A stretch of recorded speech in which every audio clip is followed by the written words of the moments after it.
Hello, everybody. Welcome to the Untold Story podcast. I'm Martha McCallum. It is a very busy week so far, and we're about halfway through at this point. Lots of hearings happening on Capitol Hill, and also the overarching enormous story of what's going on in California, which has so many political and personal implications of these just ravenous fires that have just been an absolute nightmare for so many in the Los Angeles area. And I want to bring in Steve Hilton, Fox News contributor, co-founder of CrowdPack, and a former advisor to the former UK Prime Minister David Cameron. So a lot to talk about. You're also a longtime resident now of California, Steve. How many years have you lived there? And you live in the San Francisco area, correct?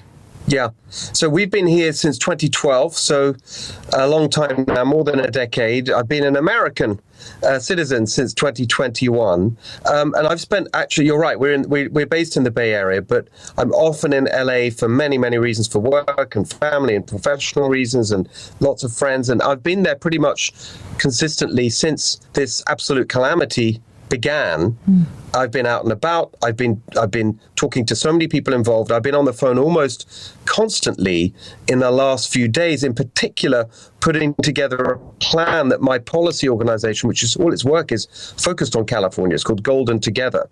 And we've put out a plan which I announced at a press conference yesterday, accompanied by leaders from the business sector, faith leaders, fire experts, and so on, bringing people together to put out some constructive suggestions for what can be done better, because there's a lot that can be done better right now to help people in the short term, but just as importantly, to help make sure that we put the reforms in place that stop anything of this scale happening again. Because while people rightly point out that many aspects of this are a natural phenomenon, can't do anything about that, every single part of this, Martha, was made worse, much worse than it should have been, by a whole succession of long-term policy failures and short-term incompetence and mismanagement. That is the truth. And that's why people in Los Angeles, as well as grieving and as well as being so anxious and fearful of what comes next, they are also incredibly angry. You know, I'm looking at a number of sources here. There's really the personal reaction to all of this, which I think eventually leads to the political reaction to all of this, undoubtedly. And the New York Times opinion writer, Amy Chozick, who's a screenwriter and based in Los Angeles, as part of her editorial today, she writes, she's looking at other people who led better in the middle of crisis. And one of the people that she brings up is Rudy Giuliani, who was the mayor in New York City after 9/11. And she says, I can't keep up with Rudy Giuliani's criminal indictments, but after September 11th, America's mayor stood at ground zero and assured a broken city that the terrorist attacks would only make us stronger in the end. Will anyone, stand in the detritus of Pacific Palisades or Pasadena and say the same thing about Los Angeles? What do you think about that, Steve? It's such a great point, and I think that when you think about this, and I'll give you a particular specific example. I spoke this weekend to Governor Pete Wilson, who was the Republican governor who was there during a devastating earthquake in California in 1994, the Northridge earthquake, and he was widely praised for his leadership. And I asked him what he did and how he did it, and we can get into some of the specific policy things later. But what you have in moments like this, when people remember someone who gave really strong leadership, it's a combination of substance, but actually the way they carry themselves as well. That's just as important. It's doing the right things, but also doing it in a way that inspires confidence. And you saw that from Rudy Giuliani. You see it from Governor Ron DeSantis right now. There's just something about the way he commands the situation. And I'm afraid in the form of Gavin Newsom, for example, you've had the exact opposite. I mean, right at the beginning of this, wandering around a neighborhood, waving his arms around when asked by reporters what happened with the fire hydrants running out of water, the sort of almost the defining symbol of the mismanagement and incompetence. He said, you got to ask the local people. And then the reporters do go and ask the local person, Mayor Karen Bass. And she literally freezes. And that bizarre 2-minute silence. Let me just say, first and foremost, my number one focus, and I think the focus of all of us here with one voice, is that we have to protect lives, we have to save lives, and we have to save homes. Rest assured that when that did not rest happen. assured, let me finish. Rest assured, when that is done, when we are safe, when lives have been saved and homes have been saved, we will absolutely do an evaluation to look at what worked, what didn't work, and to correct or to hold accountable any body, department, individual, etc. But my focus right now is on the lives and on the homes. I mean, how can anyone have confidence in even if they get the substance right, which they're not? Just the way that they've responded. And again, and you see on and on. Gavin Newsom, when confronted by that distraught mother whose her daughter's school burnt down, and he's there wearing his shades. No, I know. And sort of pretending to be talking to the president. It's just not good enough. It's like Gavin Newsom, walks around looking, very slick in the most dire moments of time. And I can't help but thinking, he's off talking to Pod Save America. He sits down super relaxed at this, Right. At this podcast, and he's sort of waxing poetic on the issues. I want to know the answers. So I'm the governor of California. I want to know the answer. I've got that question. I can't tell you about how many people, what happened. My own team saying what happened, and I want to get the answers. And I'll be candid with you, I wasn't getting straight answers. Yeah. I watched the press conference. I met with some of those leaders. We had my team start talking to local leaders, saying what's going on. Our state, And you weren't getting straight answers from I the was local getting leaders. different answers. And so for me, that's not a story. When you start getting different answers, then I'm not getting the actual story. And they're assessing it. And I get that as well. You have to have a little bit of grace, back to the point. We're in this emergency environment and everything else. So I just want to determine the facts. But no one has any patience anymore. In this weaponized, back to the grievance of Trump, everyone else, there's immediacy. And lies travel the proverbial world. And it's hard to get the facts out there unless you have the backing of those facts and you can communicate them soberly. And so that's what we're trying to achieve. So he's talking about messaging and whether or not the messaging is right. I couldn't think about, when I was watching him sit there, about him sitting at the table at the French Laundry and how tone deaf he was during COVID when he was prescribing these rules for everyone else, and yet he still had time to sort of throw his jacket over his shoulder and, saunter into the restaurant or the podcast place. And it's really, it's a very, very, I just think, tone deaf way of dealing. Yes. He's not rolling up his sleeves. He's not standing in the middle of the rubble. And, I think of Churchill as well, because Churchill during the Blitz, I don't have to tell you this, but for everyone listening, went into the rubble and stood in it. And he acknowledged, this is bad. This could get worse. And our existence is actually being threatened. But we will never give up. And we will rebuild, and we are resilient. And I'm looking around Los Angeles, I'm looking around California going, where is this person? And Amy Chozick, writing for the New York Times, has the same feeling. It's very sad for the people of Los Angeles and the extended area to not have anyone who is doing that for them. Right. Well, to be honest, Martha, in my own small way, that's what I was trying to do yesterday. Yeah. To bring people together with practical, immediate reforms, recommendations, offers of help. I mean, I was accompanied by one of our leading pastors in Southern California, Jack Hibbs, who I was talking to over the last few days. What can we do with the faith community? Yes. What can you do with churches? He's been contacting churches in Southern California, across the state, to provide help immediately to families and first responders. I had a leader from one of our leading house builders there with really specific ideas for how we could rebuild quickly. And this is the frustrating thing.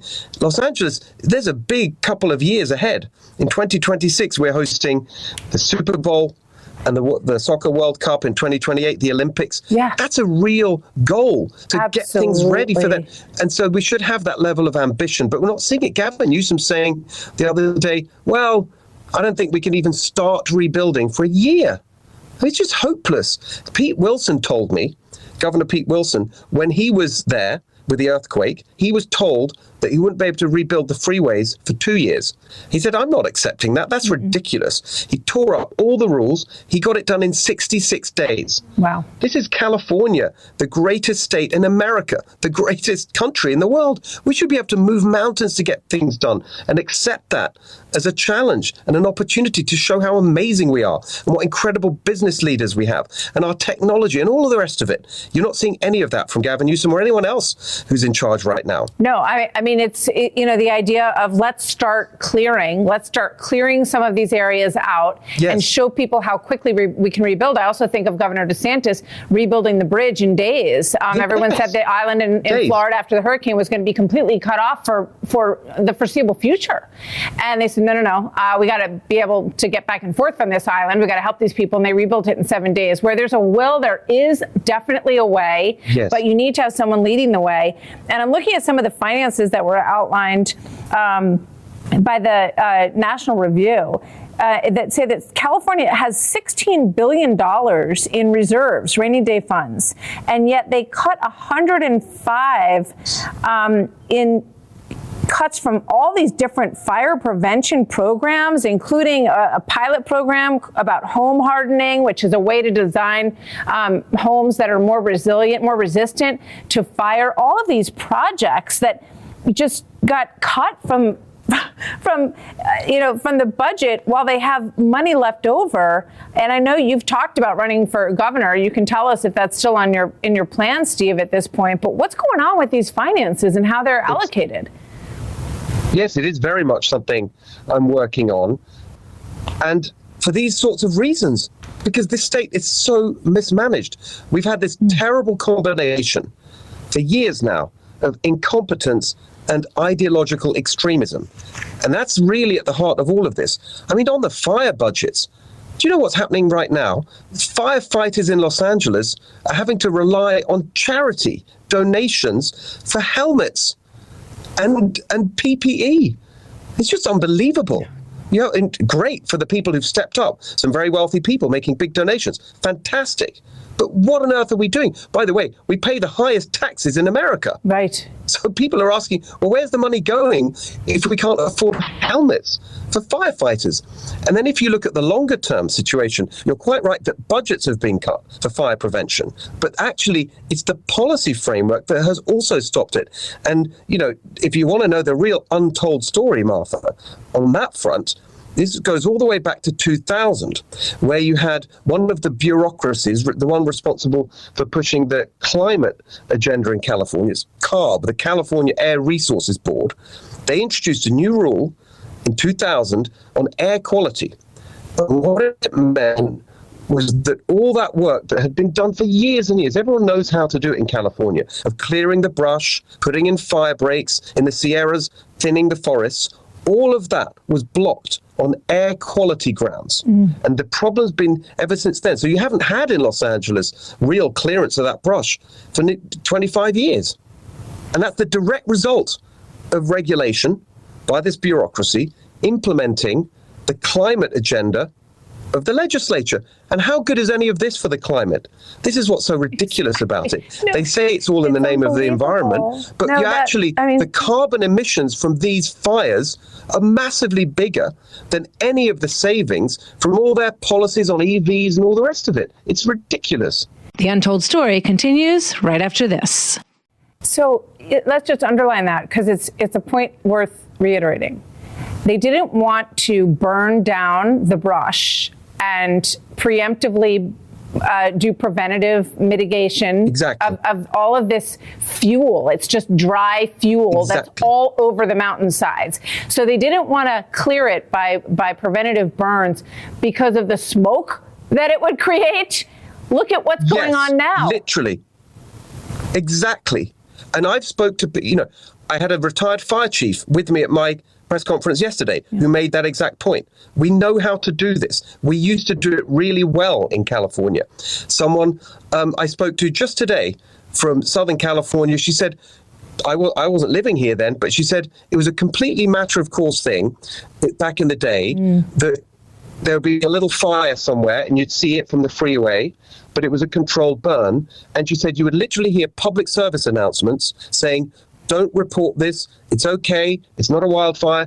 It's a controlled burn, and that's all fine. Yeah. That was a common occurrence. She said, I haven't heard anything like that for decades. And you have to do that because there was another piece I read the other day about how, maybe nothing ever should have been built in that area because it's this, naturally intensely fire-prone combination of dry vegetation and Santa Ana winds, and it just is a cooker. I mean, it's a difficult place to inhabit. But having said that, have you heard, with the work that you're doing, I keep thinking there should be some way, and maybe this is dumb, but to sort of channel a fire so that neighborhoods have, fire walls that don't allow fire, sort of almost tunnels that it would be directed through so that it can be put out. Is there anyone talking about rebuilding in a very different way? Well, yes, that's what you're describing there is really what used to happen, because that's what they call it, defensible space. So you clear the fuel load where you don't want the fire to go, so that it goes in those, exactly as you describe, in the channels. And that is natural, and it grows back quickly. And the point is that these fires are a natural part of the landscape, both on the coastal terrain, the chaparral on these sorts of hills, but also in the Sierra Mountains where it's more thick forest. But you've had natural burns for forever. And lightning strikes, and you look at a giant sequoia. I've been up there, the beautiful, amazing trees. Yeah. It's healthy for them to burn from time to time. But what's happened over the years is that extreme environmentalists have stopped these natural processes. So, for example, they had a policy in the Sierras of immediately extinguishing every fire, even the ones that are perfectly normal and healthy. And as a result, the forests are massively overgrown. And that means that they're also sucking up more water, which means that everything is drier. So all of this feeds together. But the maddening thing, Martha, is that it's all common sense. Right. Like, we used to do it right. It's obvious. It's common sense. And that's why I go back to this word ideology. On so many things in California, common sense and competence have been driven out by ideology and mismanagement. And it's so frustrating to people. But I think this whole disaster has shone a spotlight on that in a way that is really waking people up to things that were there all along. Many of us have been saying it all along.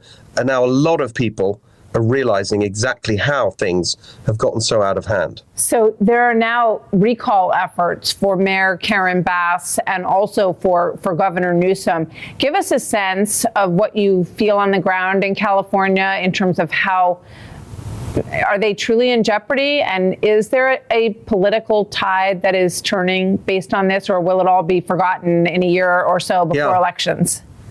I think that the Karen Bass situation is more immediate, and I do think she really is in jeopardy because, to be honest, the bar is pretty low.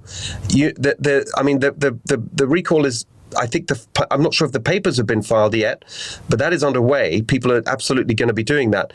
They only need 188,000 signatures, as I understand it. That is not a high bar in a it's a county of 10 million people, but the city is smaller. But I think that it's so lamentable that even now, days after, every aspect of her conduct. The fact that, days after the warnings of this severe winds in this combustible situation, 2nd of January, she leaves for Ghana on the 4th of January. 2 days after the warnings, and comes back on the 7th. And by the way, her being away wasn't just sort of ridiculous on its face. It had practical consequences. It meant that the disaster declaration was delayed, which meant that the support from the federal government was delayed, including the really heavy-duty fire planes. She goes on about the winds stopping the fires, the aircraft. It was also her not being there that stopped the aircraft. On and on. The incompetence within the city government. Here's a really specific example that I think is very telling. We've all heard about the empty reservoir, which shouldn't have been empty, of course, but it was a small tear in the cover. The idea that whole thing couldn't have been fixed quickly, drained and refilled, is ridiculous. Should never have been empty. But even if it was empty, that's a quarter of the city's water supply, a quarter. The fire department wasn't told about it. If the fire department was aware, I spoke again to a retired fire chief. He said to me, if we'd have known that there's no water there, we could have made other arrangements. I said, like what? Well, we could have ordered up mobile water tenders. That's what, you can imagine one of those oil tankers you see on the roads full of water. I said, how many? Surely that's not enough, a few trucks. Yeah, about 40 of them would have really done the job, helped to save a couple of those neighborhoods. I said, how long would it take to get 40 of those trucks? And he said, a couple of hours. Yeah. Hours.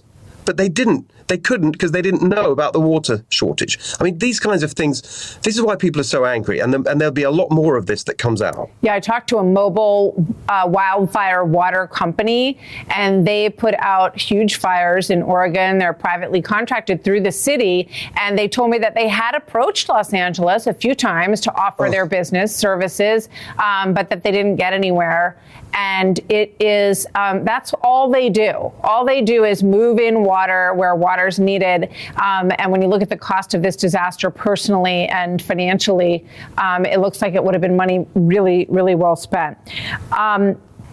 So in practical terms, if Karen Bass were to get recalled, who would be in the mix? I mean, Rick Caruso, who ran against her, yes, a business developer, a real estate developer in the LA area. Do you think he would have a shot at replacing her at this moment? I think more than a shot. I think he'd be a shoo-in. I think that people are begging him, to try and get in there. Of course, he can't make it happen. She has to go. I mean, she should resign, frankly. I mean, it's clear that she's completely out of her depth. I mean, even since all this disaster has been unfolding, her again, going back to your earlier point about the way they carry themselves. I mean, she's putting out these videos like, saying nice things about our first responders. Of course we all say that, but fine. But these sort of videos where she's smiling and, like happy. It's ridiculous. It's strange. Your city is on fire. It is very strange. And she was a member of Congress for a really long time. And in fact, when she ran for mayor, she said, she was on the Foreign Relations Committee in Congress, and she traveled to Africa quite a bit in that capacity. But she said, well, I'm going to kind of miss that, going on my international trips, but I will be here all the time as mayor. And, that alone, I think, is grounds for people to consider a recall. It's a broken promise. Yes. And, she did exactly the opposite. So we'll see. We'll see what happens. Now, I want to ask you an unrelated question before I let you go, Steve, because you are at that intersection of California and technology and politics. So we have been watching this really astonishing turnaround from tech leaders, from Elon Musk to Mark Zuckerberg to Jeff Bezos. The latter two are the later entrants into the Trump circle, and they were very much at odds. Mark Zuckerberg kicked the former and about to be president off of Facebook. And now he's doing everything he can to, be in this president's good graces. They're all going to be at the inauguration. What are your thoughts on this transformation from Silicon Valley? Well, I think that it's a little bit like that question. There was a famous British comedian who hosted a chat show. And asked a lady who married a very wealthy entertainer, what was it that first attracted you to the millionaire Paul Daniels? And it's a little bit like that. So what is it that attracts you to the guy who's going to be wielding ultimate power in our country? So I think to a certain extent, there's that business self-interest. You want it, in a way, it's just a form of traditional lobbying. But there is another aspect to it. Not perhaps with Jeff Bezos or even Zuckerberg, but certainly some of the other tech leaders, particularly the crypto leaders, definitely someone like Elon and so on, and some of these other Mark Andreessen is a good example, less well known, very, very prominent investor in Silicon Valley. I know him well. They are truly excited by the reform agenda that President Trump has laid out, particularly what we might think of as the Doge agenda. They love you remember, these are people who love disrupting industries and changing things, and they actually really are, I think, intellectually excited about the prospect of transforming government, getting rid of bureaucracy, doing things differently, modernizing the way everything works in Washington. So I think there's if you like, a sincere alignment of values and vision and policy. For some of them, it's a little bit more self-serving, I think. Yeah, I think it's okay for business leaders to have an intersection of what's good for the bottom line and what also suits their vision of the future. And I also think it's okay for people to say, I've watched the other way and I've learned that it doesn't work, or I think it doesn't work, and I want to see something different tried. So I think we all have to sort of have a certain amount of grace for that, because if it sends us as a country in the right direction, then I think there has to be room and grace for that. As I said, it's going to be really interesting. We're just now a few days away from all of this. I think expectations are sky high, and I think it's good to have people in the mix who are used to running businesses like former President Trump, because they don't like to see waste. And we'll see where that goes. Final thought on that, Steve? I totally agree. And I think that is the theme. Actually, it goes of everything we've talked about. That's just basic competence. Yes. Just running things well, running things properly.